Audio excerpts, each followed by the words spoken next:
নমস্কার সবাইকে, আরেকটি নতুন ভিডিওতে তোমাদের সবাইকে স্বাগতম জানাচ্ছি। স্কিপ না করে সাথে থেকো।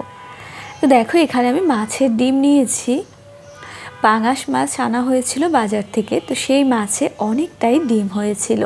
তো আমি অর্ধেকটা ডিম নিয়েছি, আজকে ডিমের বড়া করব সেজন্য। তো চলো সেই রেসিপিটা তোমাদের সাথে শেয়ার করছি।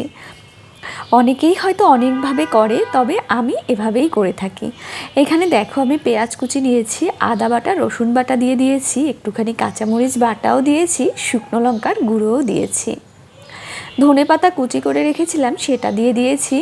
এখানে দিয়ে দিয়েছি 3.5 চামচের মতো বেসন আর 1.5 চামচের মতো কর্নফ্লাওয়ার।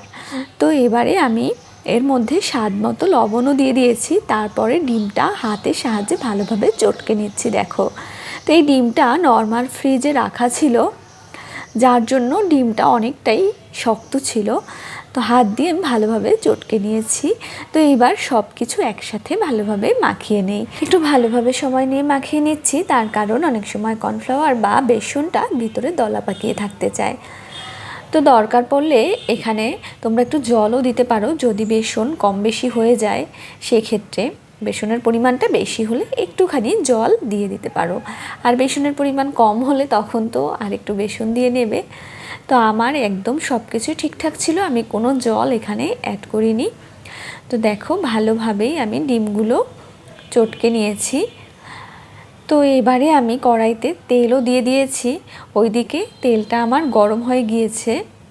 আর এই পাঙাশ মাছ বা যে কোনো বড় মাছের ডিম দিয়ে এভাবে তোমরা বড়া করে খেও, গরম ভাতের সাথে বেশ ভালো লাগে খেতে।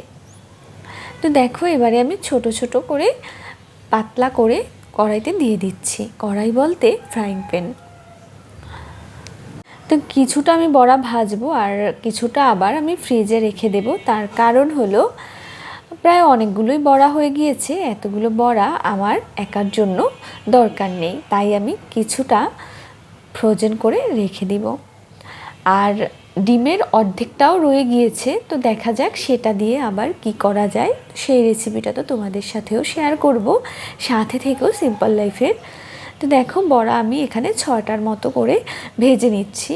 তো একটা পাশ হয়ে যাওয়ার পরে এবারে উল্টে দিচ্ছি অপর পাশে। কাঁচা অবস্থায় তোমরা একদমই উল্টানোর চেষ্টা করবে না, তাহলে বড়াগুলো ভেঙে যাবে, এতটুকু তো সবাই জানো। দেখো, আমি একটু টাইম নিয়েছি বড়াগুলো উল্টানোর ক্ষেত্রে।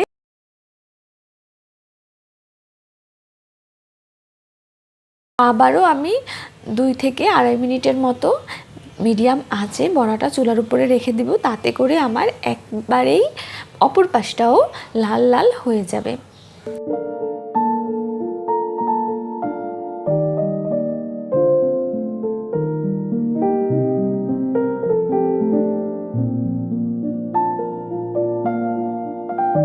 দেখো, বড়াগুলো কমপ্লিট হয়ে গিয়েছে। এবারে আমি নামিয়ে নিচ্ছি বড়াগুলো। তো ইদানিং আসলে অনেক ভিডিওই তোমাদের সাথে শেয়ার করব করে করা হচ্ছে না। অনেকগুলো ভিডিও আমার পেন্ডিংয়ে আছে, অনেক সুন্দর সুন্দর রেসিপি। তো জানি না সেগুলো কবে আসলে তোমাদের সাথে শেয়ার করতে পারবো। তবে হ্যাঁ, তোমরা কিন্তু সিম্পল লাইফের সাথেই থেকো।